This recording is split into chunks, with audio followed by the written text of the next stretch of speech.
the last one of our sessions. This session's on witness. I do pray and I do hope that as you've journeyed through this Via Sacra or the Sacred Way or the Getting on the Way series, I do hope that you've enriched your faith. I do hope that your prayer life's come to life. Your reading the Word has come to life. Your understanding of the sacraments of communion and baptism has come to life. I hope your experience and your enjoyment and your participation in church has come to life. And here we are finally in witness. Oh, and I forgot last session, of course, the Spirit. I hope already right now you are someone who has been filled with the Spirit and is experiencing the fruit of the Spirit and is expressing the loud gifts of the Spirit. And so here we are in our last session number 6. The title is Witness, but I think probably a better title is Come and See. Witness is somebody who stands in a court case and tells the listeners what they'd heard. Well, that's the same, except that Come and See has a little extra edge to it, which is I'm just not going to tell you what I have seen, but I want you to come and see it too. Now in John chapter 4, there's a beautiful encounter between Jesus and a woman gathering water at a well. It's really well worth your time to go and read or reread, if you haven't already, this part of the Bible, John chapter 4. I think in many ways this woman's story is very similar to our own. We were all going about our life, trying to make sense of it, trying to make our way in the world, but knowing something greater was perhaps just beyond our reach. And then we found Jesus, and finally the world made sense, and we found a new way to live. Jesus read this woman's mail, so to speak. He talked of things that struck her deeply and personally to the very depths of her heart. And I expect, at some level at least anyway, we've all had that same experience at some time or other.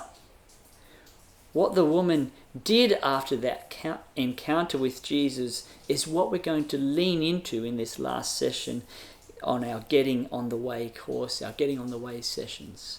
Come and see. In John chapter 4, verse 28, this is what she did next. After all that Jesus had said to her, this is what she did. Leaving her water jar, the woman went back to town and said to all of the people, "Come and see." She did exactly what Jesus has asked all of us to do, which is what's written in all 4 of the Gospels. In Mark we read, "Go into the world and preach the gospel to all nations." In Matthew we read, "Go and make disciples of all nations." In John we read, "As the Father sent me, so I am sending you." And in Luke Acts you read, "You will receive power when the Spirit comes upon you, and you will be my witnesses," that is, my people who tell everyone what they've seen, "in Jerusalem, Judea, Samaria, and the ends of the earth." What's wonderful about the woman at the well is that doing what Jesus said, bearing witness to him, was simple for her. Come and see. You won't find long-winded, precisely correct arguments for who Jesus was. You won't find a well-rehearsed and refined message designed to stir the hearts of the hearers. What you do find is a woman who found Jesus. And because this discovery was better than anything she'd found before, she went to everyone she knew and said to them, "Come and see." For her, she found someone who told her everything she ever did. This is what she said. For her, this was astonishing. It was life-changing.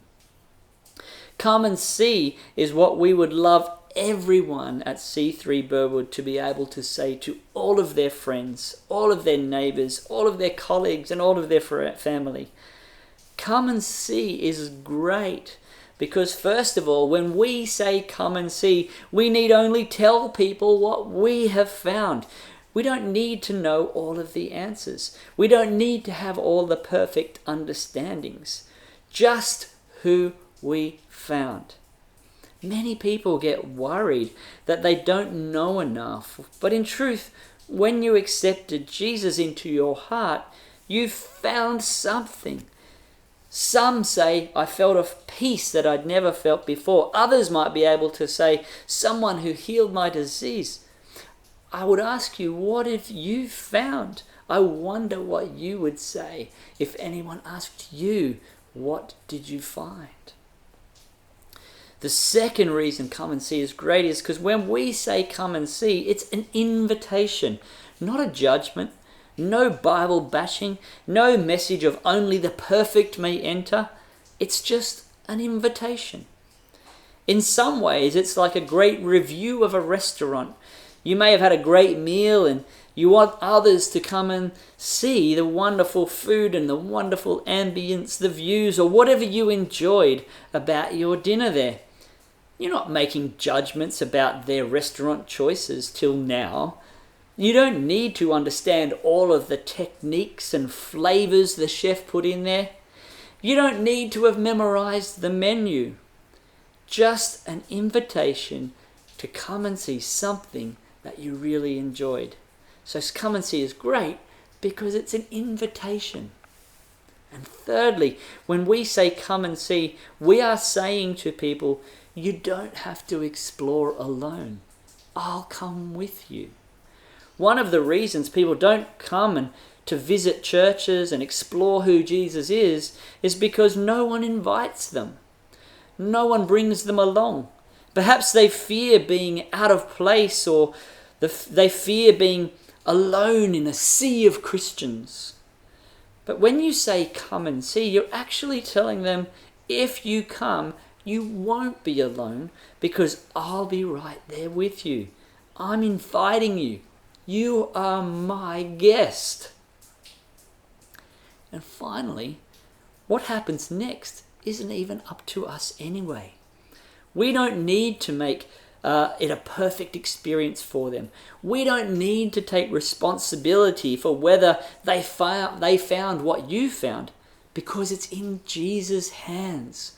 If we bring people to Jesus, it's in Jesus' hands about what happens next. The woman at the well invited everyone she knew to come and see. It was Jesus who they came and saw, and so it was Jesus who spoke to them all in their own ways. At the end of the woman in the well story, here's what they said to her. We no longer believe just because of what you said. Now we have heard for ourselves, and we know this man really is the Saviour of the world. Oh, and this is our great hope for as many people as we can invite in the same time we have in time. And this is our hope too, for as many people as we can to invite in the time that we have here on earth, that as many as we can find will be able to say, we don't just believe because you said come and see. We have heard for ourselves, and we know that Jesus is the Saviour of the world. This is our goal in witnessing. This is the reason that we want everyone in C3 Burwood to always say to their friends, their family, their colleagues, come and see. I really hope you've enjoyed the last 6 sessions. Today is all about taking all of those things that we've developed and grown in and understood and telling others to come and see. It's how it always should end. We should always have these wonderful experiences, not for ourselves, but for the sake of saying to others, come and see. Come and see is so important. Well, God bless you on your journey with Jesus. God bless you on your sacred way, your Via Sacra, your getting on the way, you're beginning your journey with Jesus. God bless you richly. I started the sessions way back in session 1 with a prayer, and I'm going to finish with a prayer right now. Jesus, I pray everyone who has been a part of these 6 sessions, God will be drawing nearer to you, would be developing in who you have created them to be.